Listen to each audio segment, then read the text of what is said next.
Olá pessoal, tudo bem? Vamos começar a nossa aula do 9º ano do ensino fundamental, chamada de Cidades Sustentáveis. Observem a figura. Vocês podem ver aí uma cidade bastante populosa, né? Com emaranhado de prédios, tudo bem organizado. Mas será que realmente está organizado? Segundo o relatório das Nações Unidas, a ONU, publicado em 2018, 54% da população mundial vive em áreas urbanas, e esse percentual deve crescer ao longo dos próximos anos. Quais são os problemas e desafios que temos de enfrentar para vivermos em cidades, especialmente nas áreas mais populosas? Observamos que sempre existem cidades com um percentual de pessoas muito grande. Por exemplo, São Paulo, né, que fica no Brasil, é uma cidade bastante populosa. Será que aquele emaranhado de prédios, casas bonitas, será que sempre foi desse jeito? Será que existem problemas? Ou até mesmo a nossa Rio Branco? Será que nós enfrentamos problemas do excesso pela população, pelo excesso de casas, pelo excesso de prédios? Para isso, nós temos que entender o que é um desenvolvimento sustentável. As cidades, principalmente as mais populosas, acumulam muitos problemas em consequências da alta concentração de pessoas. Esse excesso populacional exige grande quantidade de recursos, como alimentação, água e energia.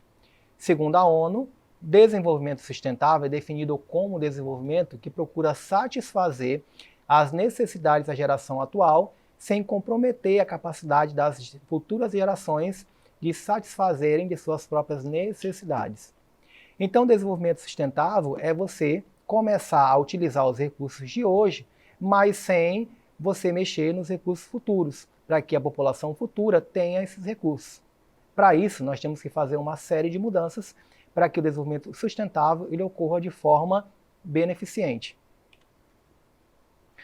O primeiro deles é a erradicação da pobreza nas cidades e no campo é uma ação indispensável para o desenvolvimento sustentável. Então, um primeiro passo para que possamos ter um bom desenvolvimento sustentável é erradicar a pobreza. É um problema aí que persiste em todo o mundo, não é só no Brasil, mas como diversos países, onde o excesso de população ocorre aí uma grande quantidade de pobreza, onde o alimento às vezes também ele é mal distribuído. As cidades sustentáveis são aquelas que adotam uma série de práticas eficientes voltadas à melhoria da qualidade de vida da população, ao desenvolvimento econômico e à preservação do meio ambiente. Mas o que significa isso? Significa promover mudanças, principalmente nos países mais pobres, para garantir o acesso de todos à habitação segura, inclusive sustentável, adequada e a preço acessível aos serviços básicos de água, esgoto e saneamento. Uma ação importante nesse sentido, por exemplo, é a urbanização das comunidades. Então, para que isso ocorra, é necessário seguirmos vários objetivos para que a gente possa tanto erradicar a pobreza, a gente possa garantir o acesso a todos a uma habitação mais segura, que isso aí é um dos pequenos problemas de maiores que existem em todo o mundo para que a gente possa ter uma cidade sustentável.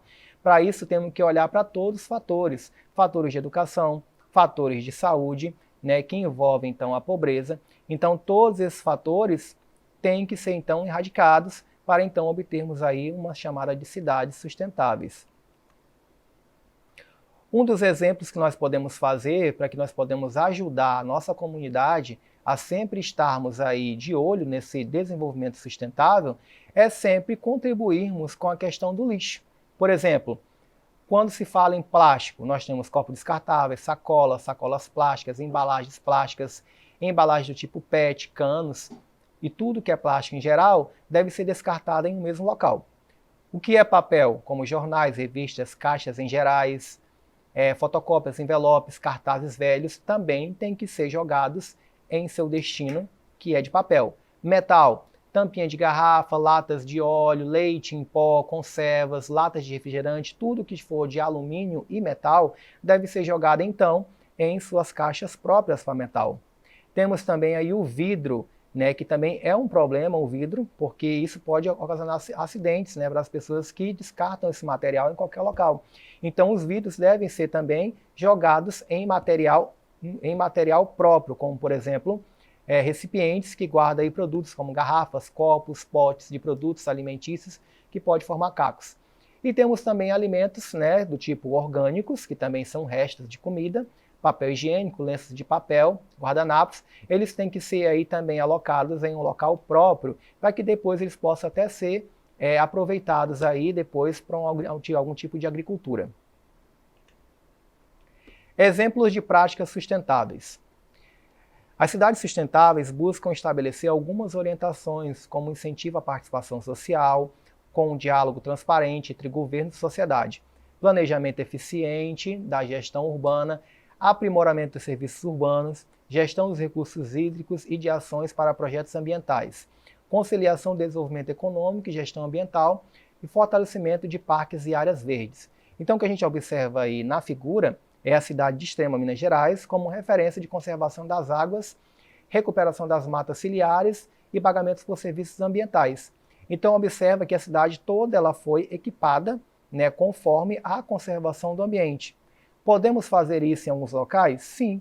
Se todos nós, como cidadãos, contribuímos, então, para a conservação do ambiente, com certeza, tanto a conservação do saneamento como o esgoto, nós vamos estar aí contribuindo para esse desenvolvimento sustentável, que não vai prejudicar nossas gerações futuras. Outro exemplo também que podemos fazer para que a gente tenha um bom desenvolvimento sustentável é o consumo consciente. Para viver, utilizamos diversos recursos naturais, como água, minério, energias, seres vivos, animais, vegetais, entre outros. Mas a forma como fazemos isso pode gerar impactos negativos ao meio ambiente e na qualidade de vida.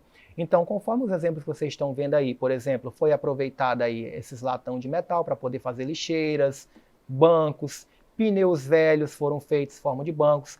Esses materiais, eles são descartados em qualquer lugar. Às vezes as pessoas não têm aonde descartar e às vezes descartam no ambiente, que pode prejudicar então a população. Mais uma forma de consumo consciente é você aí fazer outros materiais, como está o exemplo na figura. Perguntas do consumo consciente. Por que comprar? O que comprar? Como comprar? De quem comprar? Como usar? E como descartar? Essas são perguntas que nós, né, consumidores, deveremos fazer a nós mesmos quando formos comprar produtos. Será que esse produto realmente serve para mim? Por que eu devo comprar? Será que eu vou descartar ele no seu lugar correto? Devemos começar a ter consciência sobre os nossos produtos. Nas áreas rurais localizadas no entorno das cidades, é produzida grande parte dos materiais que consumimos. Nas cidades sustentáveis, as relações econômicas e sociais e ambientais com as regiões do entorno devem ser justas e positivas para que as pessoas e o ambiente sejam beneficiados. Para evitar o consumo exagerado, segue algumas dicas que ajudarão na hora da compra. Então vamos ver quais são essas dicas? Faça sempre uma lista de itens do que realmente importa e o que é necessário. Procure comprar somente o que está anotado na lista. Não vá ao supermercado com fome ou cansado, pois vai comprar vários itens desnecessários. Reflita sobre a real necessidade que você tem ao optar por comprar determinado produto. Então temos que ter uma consciência ao irmos ao supermercado e fazermos essas perguntas para a gente. Será que realmente eu preciso desse produto? O que isso vai importar para mim? Com isso, nós vamos estar também fazendo uma conscientização sobre a sustentabilidade. Benefícios das áreas verdes. As árvores e os arbustos nas ruas, nos parques e nas praças de uma cidade são muito importantes. Vamos ver o porquê. Quais são os benefícios de árvores em áreas urbanas? Primeiro, tem uma redução do estresse, ajudando a interromper o pensamento de que levam à ansiedade e depressão das pessoas. Aumento da valorização de imóveis em entorno. Gerenciamento das águas pluviais, diminuição de poluentes. Isso tudo porque as árvores ajudam a tirar os poluentes. Redução dos níveis de obesidade por aumentar a atividade física, incluindo caminhadas e ciclismo, gerando sombra. Proteção à biodiversidade, que inclui habitat natural de alguns animais que estão morando naquele ambiente. Redução da taxa de doença cardíaca, como acidentes vasculares, acidentes cerebrais, devido à melhoria na qualidade do ar. Relacionamento na rua de uma cidade, devido aí à sua temperatura, que reduz muito o calor em torno do local e, nesse caso, aí, o uso de energia. e também a filtragem, né, do ar devido à grande quantidade de poluente que está nesse ambiente. Então as árvores, nesse caso, nós estudaremos mais à frente, as árvores fazem um processo de fotossíntese. E esse processo de fotossíntese, então, é a devolução do nosso oxigênio e retirando, então, o CO2 da atmosfera, que é tóxico. Esse processo, então, gera substâncias orgânicas, então, para os vegetais e nos devolve o nosso oxigênio, que no caso aí nos deixa aí com o ar um pouco muito mais filtrado e de benefício. Torna o ambiente urbano mais fresco, purifica um ar que geralmente nas grandes cidades apresentam muita fumaça e poluentes, fornecem alimentos para a fauna urbana, regulam o fluxo das águas das chuvas e diminui o aquecimento global. Então todos esses fatores então ajudam então a preservar o ambiente e também ao desenvolvimento sustentável. Vamos para o nosso exercício? Vamos ver o que nós aprendemos durante essa aula? Vamos lá. Questão número 1. Liste iniciativas que você observa na sua escola relacionadas ao consumo de água e de energia elétrica e a destinação do lixo que visem promover a sustentabilidade. Conforme tudo aquilo que já vimos, o que você listaria no seu caderno? Vamos lá?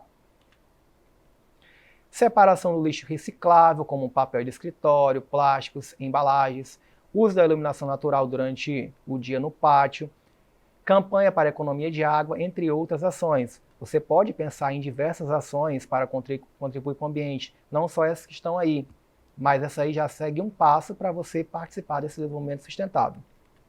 Questão número 2. Faça uma relação de outras práticas que, na sua opinião, podem ser adotadas em sua escola para promover a sustentabilidade. Algumas sugestões eu coloquei para vocês. Uma delas é o uso do lixo orgânico, da merenda para a compostagem, o uso do composto para adubar uma horta feita pelos estudantes, a adoção de canecas de longa duração para cada estudante e não deixar aparelhos eletrônicos ligados na tomada. Então, você utilizando essas iniciativas, você vai estar contribuindo para o ambiente e também para o desenvolvimento de cidades sustentáveis. Então, pessoal, essa foi a nossa aula sobre cidades sustentáveis. Espero que vocês tenham compreendido o conteúdo. Para ver essa aula e pegar as outras informações, acesse a plataforma Eduque. Muito obrigado e até a próxima aula!